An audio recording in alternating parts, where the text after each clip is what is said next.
harus mendatangkan Israel. 53 sampai 58% ya? Tergantung simulasi pertanyaannya. Tetapi 8 simulasi yang kami pakai itu semuanya menemukan mayoritas masyarakat setuju bahwa Israel boleh datang karena bagian dari peserta yang lolos kualifikasi. Nah ini menarik karena waktu kami melakukan survei itu, ruang publik itu diisi oleh suara penolakan dan bukan hanya dari PD Perjuangan, tapi juga dari PKS, dari PAN, termasuk dari ormas Islam seperti Muhammadiyah atau MUI. Tetapi ketika kita melakukan survei, ternyata suara penolakan itu minoritas. Paling tinggi itu 35% yang menolak. Ya. Tergantung jenis simulasinya. Nah pertanyaannya, apakah suara penolakan itu punya dampak terhadap PD Perjuangan atau Ganjar? Kita punya pertanyaan, pemilu 2019 memilih siapa? Nah mereka yang memilih PD Perjuangan, ada 19% dalam survei kami yang mengaku di pemilu terakhir, itu ternyata sebagian besar setuju Israel tetap datang. Jadi artinya ada gap antara aspirasi elit dengan basis konstituen. Nah siapa yang menolak kehadiran Israel? Sebagian besar adalah mereka yang mengaku memilih PKS dan PAN dan P3. Nah artinya penolakan itu memang ada resonansinya, tetapi di kalangan basis pemilih partai-partai Islam tadi. PKB pun mayoritas setuju, tetapi 3 partai Islam ini dalam survei kami itu menolak kehadiran Israel. Nah berikutnya kita juga punya pertanyaan, capres siapa yang akan ibu bapak pilih jika pemilu diadakan pada saat survei dilakukan. Nah lagi-lagi menarik temuannya, mereka yang mengaku memilih Anies Baswedan mayoritas telak menolak kehadiran Israel.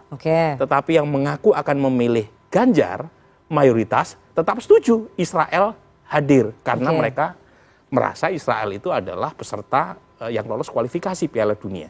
Jadi lagi-lagi yang ingin saya katakan adalah ada gap antara aspirasi elit dengan basis masanya. Nah pertanyaannya, apakah mereka yang setuju, yang kebetulan mengaku akan memilih PD Perjuangan atau Ganjar, kemudian melampiaskan kekecewaan ke yang lain? Saya tidak tahu. Karena surveinya dilakukan sampai tanggal 27 Maret. Sebelum pembatalan. Dan apakah eskalasi kekecewaan itu membesar, karena terakhir kan 59% yang tetap setuju Israel hadir. Asumsinya saat itu Piala Dunia tetap berlangsung. Ternyata kan beberapa hari kemudian ada keputusan FIFA yang mengatakan dibatalkan.